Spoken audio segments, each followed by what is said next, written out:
Queridos irmãos, prezados amigos, que a graça e a paz de Cristo Jesus esteja com todos vocês. Enorme prazer me dirigir a vocês novamente nesta oportunidade, nesta ocasião onde nós seguiremos a nossa sequência de estudo com relação aos grandes homens que trabalharam, homens de Deus que trabalharam ali próximo a reis, próximo a grandes imperadores. Homens de Deus que também eram estadistas, que eram secretários de Estado, que eram primeiros ministros, que eram presidentes também.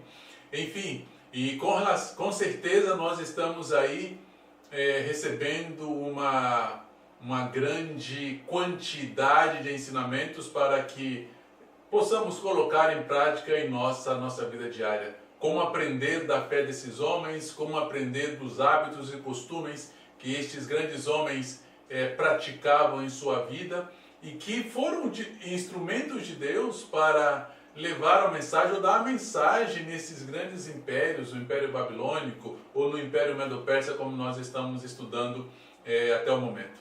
E a nossa lição de hoje vem trazendo um novo personagem, mas antes de passar a ele, por favor, não se esqueçam de compartilhar os nossos vídeos. Compartilhe com todos os teus contatos pelo Facebook, WhatsApp ou qualquer outra mídia social que você possa estar utilizando. Se inscreva em nosso canal no YouTube e também coloque o seu joinha em nossos vídeos, tá bom?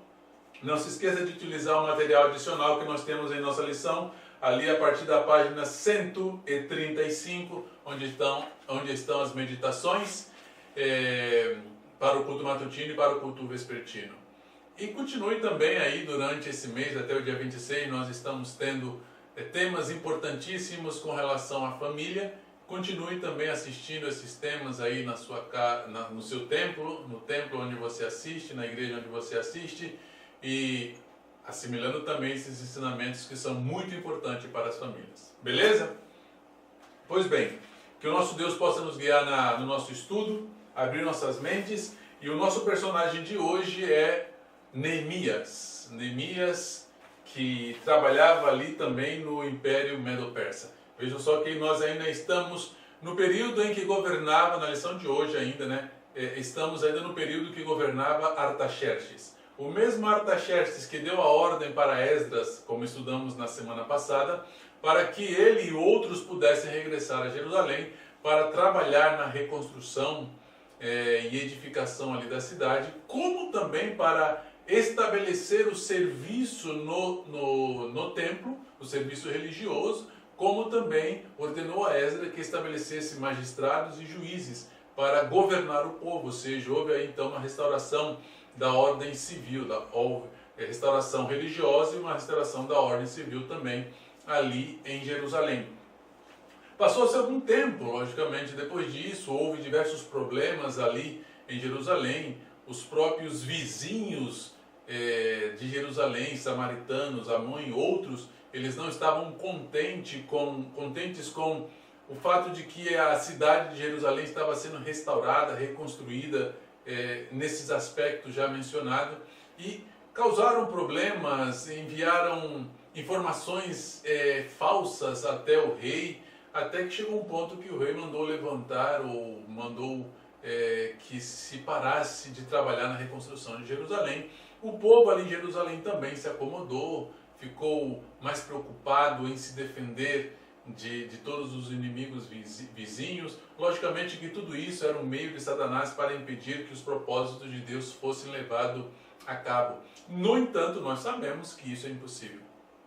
Ainda que ele possa tardar por um momento, Deus sempre vai conseguir alcançar o seu objetivo.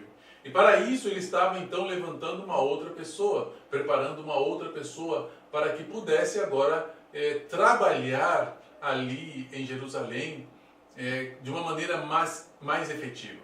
E esse era justamente Neemias. E é interessante a nota de introdução, onde destaca que Neemias, ele trabalhando na corte real, ele tinha alguns atributos que fazia com que ele recebesse louvores, elogios de outros. Ele tinha um caráter admirável, ele tinha aptidão, ele tinha energia, ele era honesto em tudo aquilo que ele fazia, mas ele nunca tomava isso de uma maneira para exaltar o seu próprio eu, mas ele sempre dizia que o êxito de tudo aquilo que ele fazia era graças à bondosa mão de Deus que estava sobre ele. Ou seja, aqui nós já vemos algo interessante em Neemias. Ele sempre reputava o sucesso dele, reputava o fato dele conseguir alcançar os seus objetivos a Deus, dizendo que a mão de Deus estava sobre ele,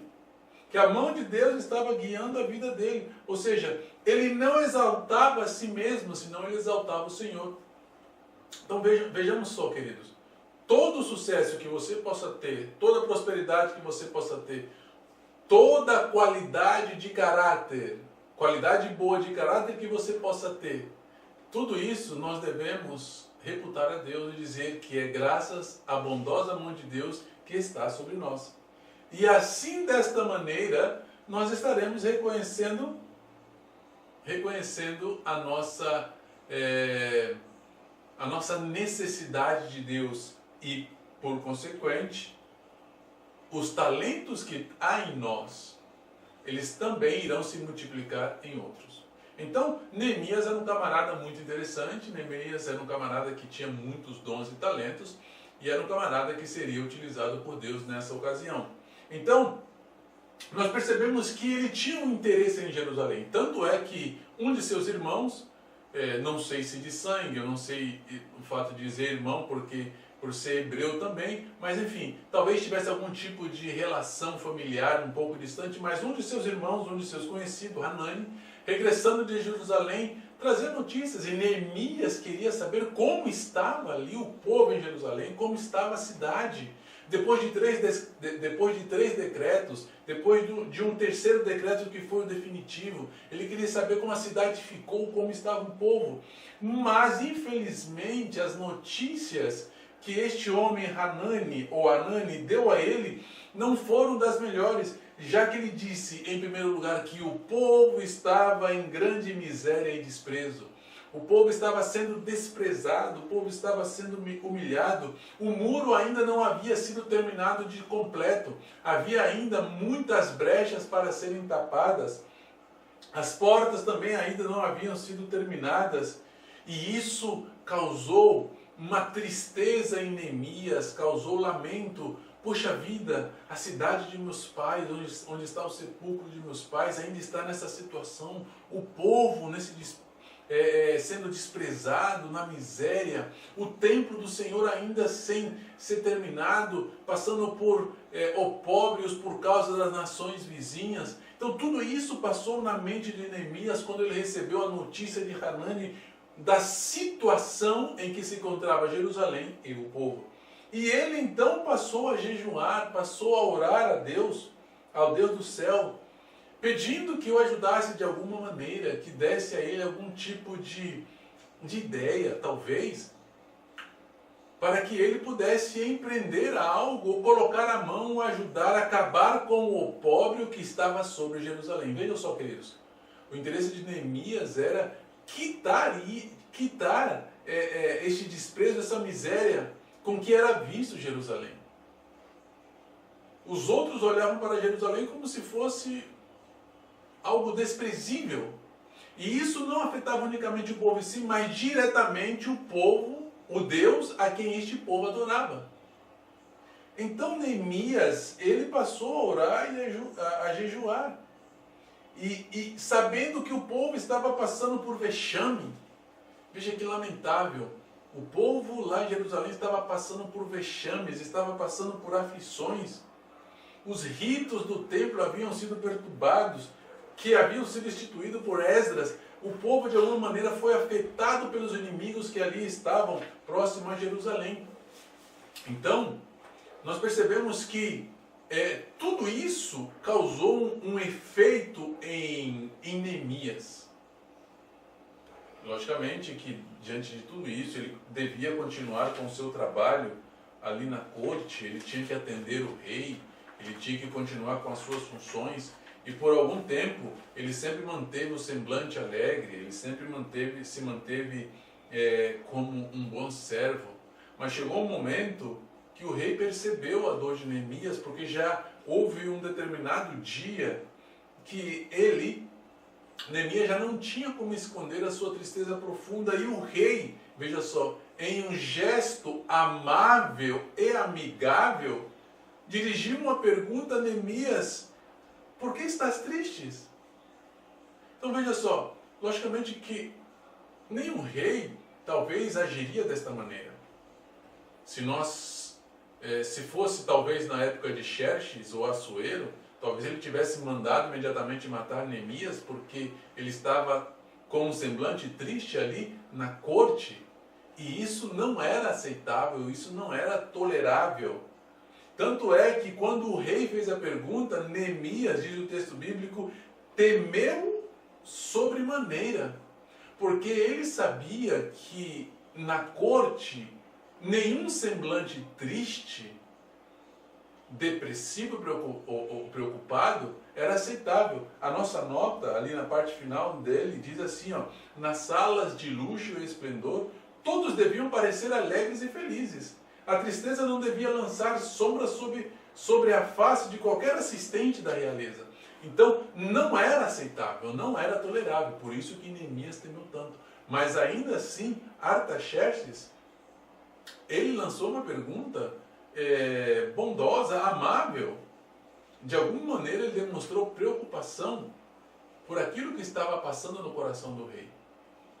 Talvez a presença da própria rainha também, que estava nesse momento com eles, tenha ajudado nesse propósito.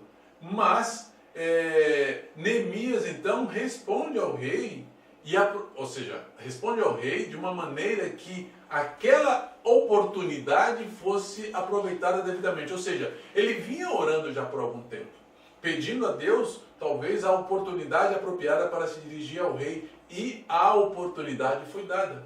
E ele aproveitou a oportunidade para buscar apoio, para poder ajudar o povo em Jerusalém, ajudar a própria cidade em Jerusalém. Então foi o momento que ele disse: como não estaria triste o meu rosto quando a cidade, o lugar do sepulcro dos meus pais está assolado, está sendo consumido, e as portas foram consumidas por fogo. Então, neste momento, Neemias, ele introduz o que estava agoniando o coração dele, e de uma maneira muito sábia, essa introdução serviria para que ele pudesse agora dizer ao rei o objetivo que ele tinha com relação à cidade dos pais dele, a cidade de Jerusalém. Tanto é que Neemias, vejam só, ele não foi de um momento a outro. A nossa nota diz que ele esperou 4 meses por esta oportunidade. Então veja só, as oportunidades aparecem, mas elas não devem ser desperdiçadas. Neemias então utilizaria essa oportunidade para um objetivo santo. Ele pediria agora ajuda ao rei. O rei, logicamente, que entendeu o que estava acontecendo e entendeu que Neemias estava de alguma maneira pedindo ajuda, e perguntou: o que você realmente deseja? O que me pedes? Aí já passamos ali na pergunta número 3. Então o rei, ele se coloca agora à disposição de Neemias para ajudar. Ele diz: tá bem, Neemias, eu entendi que você deseja algo. O que é que você quer? O que é que você deseja? Então agora Neemias, ele começa a dizer ao rei quais eram os desejos dele. Na verdade era um, mas dentro desse um desejo havia outras coisas que eram necessárias. Então ele começa a dizer: se é do teu agrado, permita que eu vá até Jerusalém, permita que eu regresse, permita que eu reedifique a cidade, os muros, permita que eu ajude o meu povo que está ali em Jerusalém. Logicamente que o rei, nós percebemos que ele aceitou o pedido de Neemias. Mas vamos dar mais um destaque aqui nessa parte. E a nota diz que quando nós quisermos ganhar outros que estão no erro para a verdade, nós mesmos devemos estar firmemente arraigados no conhecimento da verdade. Veja só, se Neemias de alguma maneira não estivesse firmemente arraigado na verdade, se Neemias não tivesse realmente confiado em Deus, ele não conseguiria nada. E ele não teria conseguido ganhar o coração do rei. Muitas vezes nós queremos ganhar outros, fazer com que esses outros saiam do erro, mas muitas vezes nós mesmos não estamos firmes na verdade. Não estamos arraigados profundamente no conhecimento da Bíblia. E isso faz com que seja difícil ganhar outras pessoas. Ganhar ou tirar as pessoas do erro para a verdade. Porque há em nós ainda vestígios de práticas que são contrárias àquilo que nós queremos para outras pessoas. Eu digo algo, mas ainda sigo de alguma maneira com vestígios de coisas que são contrárias à vontade de Deus. É como diz aquele ditado, faça o que eu mando, mas não faça o que eu faço. Então, enquanto não estivermos arraigados na verdade, será difícil tirar as pessoas do erro para a verdade. E Neemias, ele entendeu isso. Ele entendeu que precisava estar arraigado no Senhor para conseguir o seu objetivo com Neemias. Pois bem, o rei autorizou, perguntou quanto tempo Neemias iria ficar. Diz os comentadores que Neemias, ele, entre idas e vindas, foram 12 anos que ele esteve atendendo lá em Jerusalém. Logicamente que, como eu disse, não foi seguido, senão entre idas e vindas, né? Na primeira vez que ele foi, essa primeira vez autorizado por Artaxerxes, como todas as outras, mas na primeira vez ele ficou aproximadamente 3 anos ali em Jerusalém e regressou à capital do Império Medo-Persa e novamente ia, ou seja, ele ia várias vezes em Jerusalém para manter ali um controle do que estava sendo realizado. Mas nós podemos perceber algo também interessante, que Neemias tinha um propósito a cumprir. E ele então pede ao rei alguns favores. O primeiro favor que ele pede é cartas.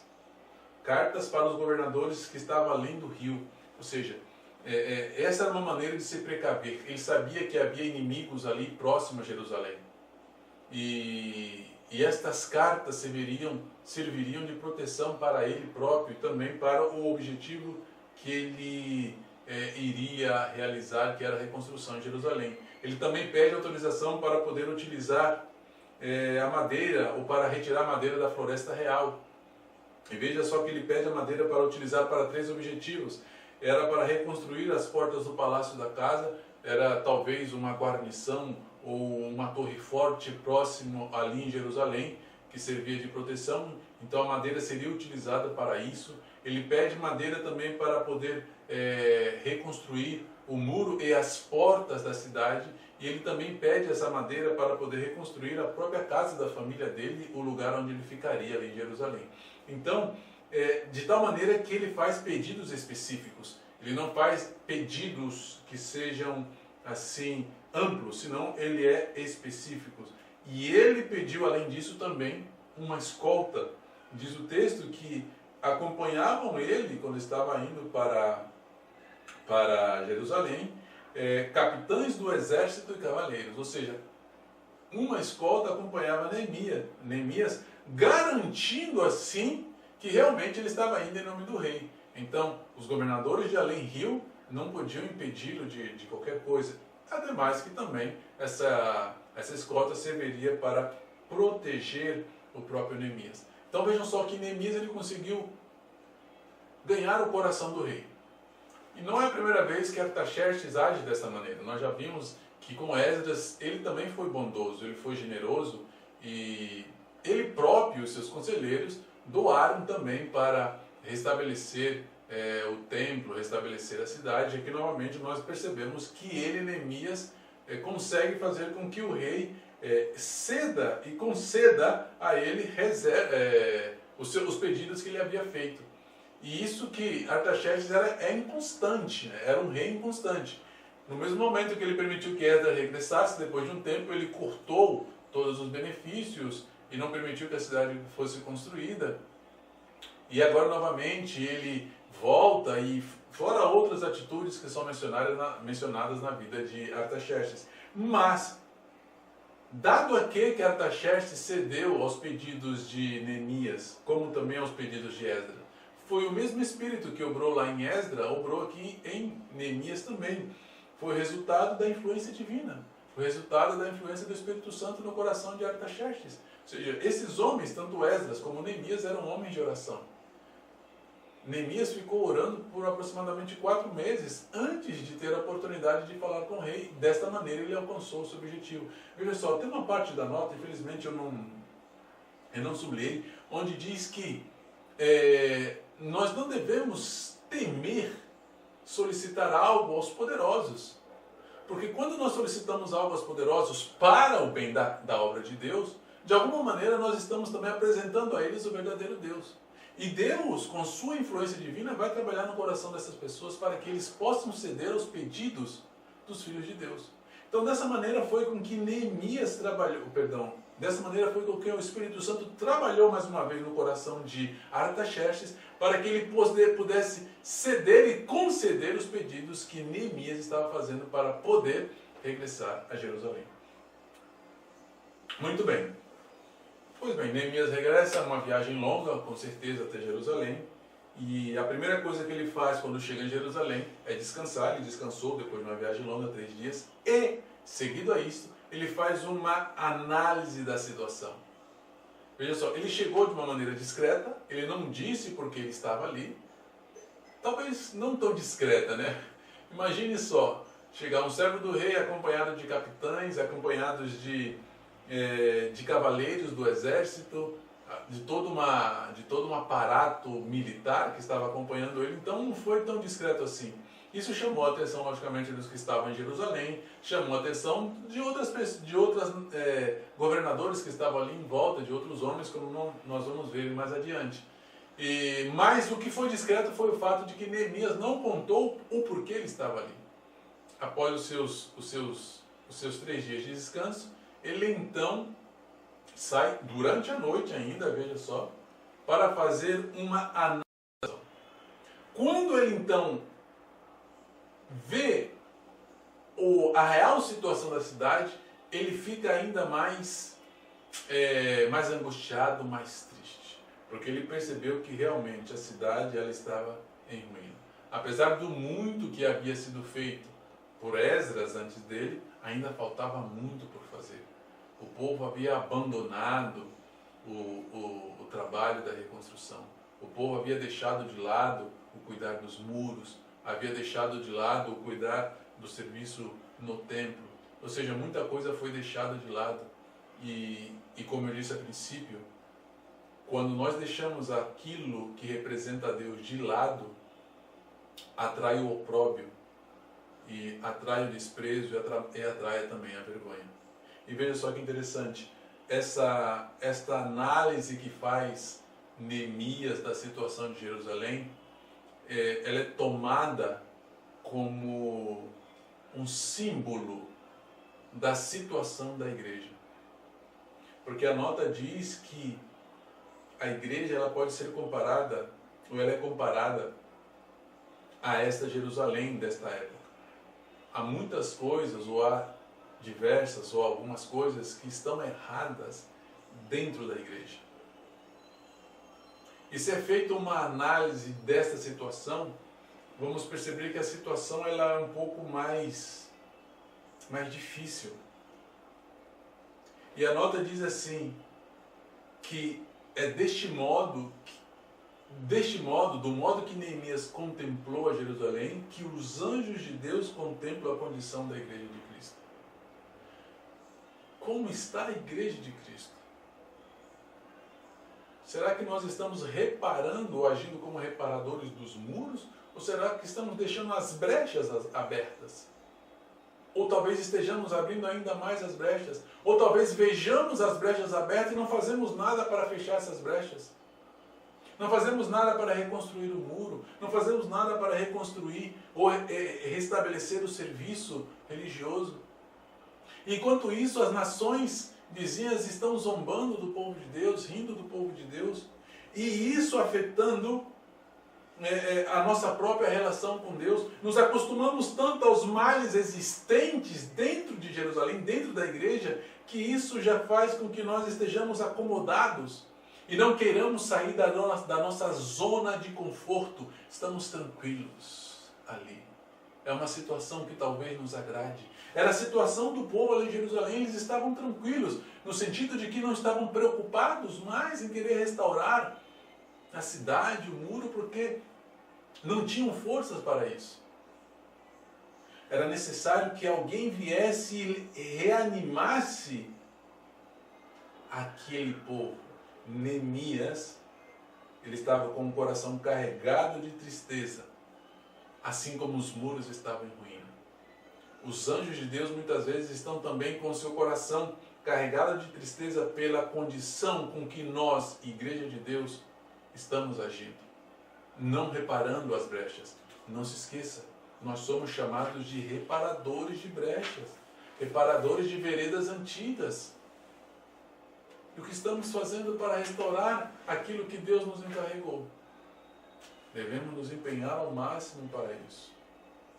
E após fazer esta análise e ver a real situação, Neemias então agora ele diz qual era o seu plano, qual era o seu objetivo. Ele chama os governantes, sacerdotes, os nobres, os anciãos do povo e conta a todos eles que, depois de constatar a real situação, qual era o seu objetivo?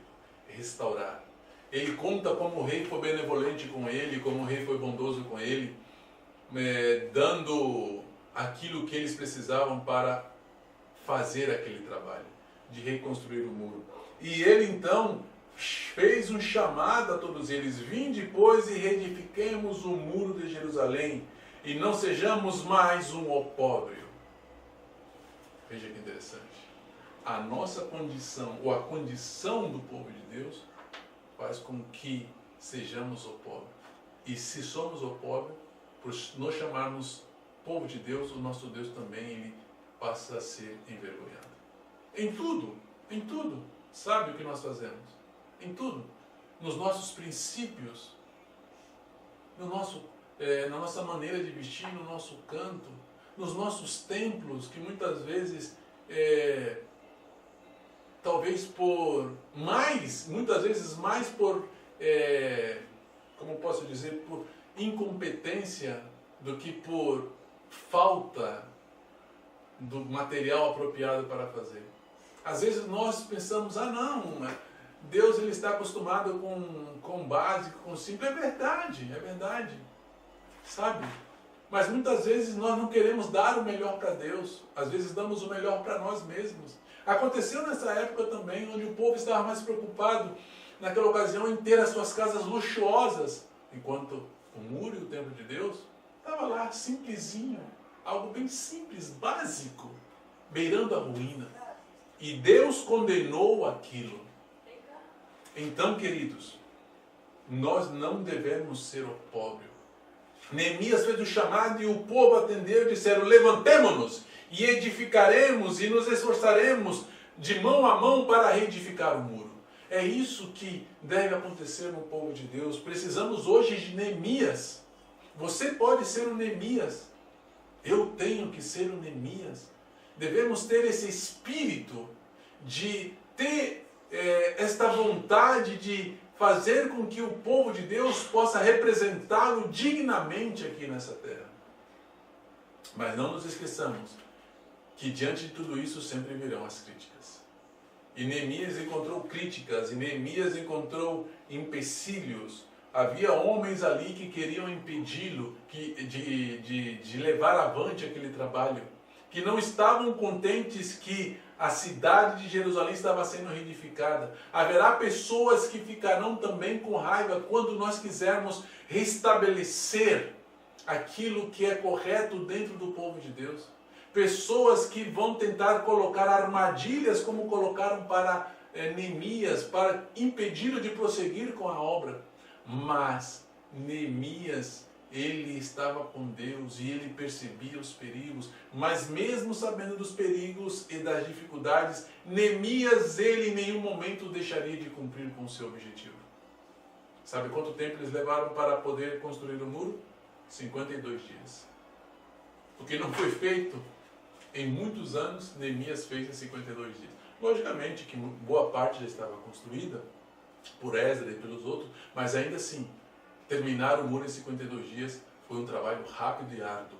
E ele sempre trabalhando, com numa mão a espada e na outra, vamos dizer, a colher de pedreiro ou qualquer outra ferramenta.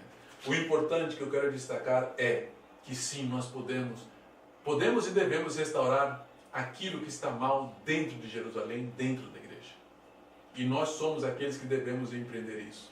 Nós somos aqueles que devemos ser Neemias. Queridos irmãos, que Deus possa nos abençoar.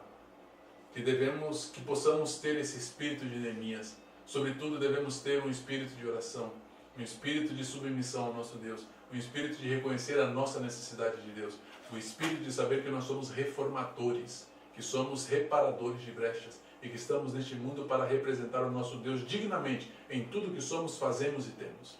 Que Deus possa te abençoar. É o meu desejo em Cristo Jesus. Amém.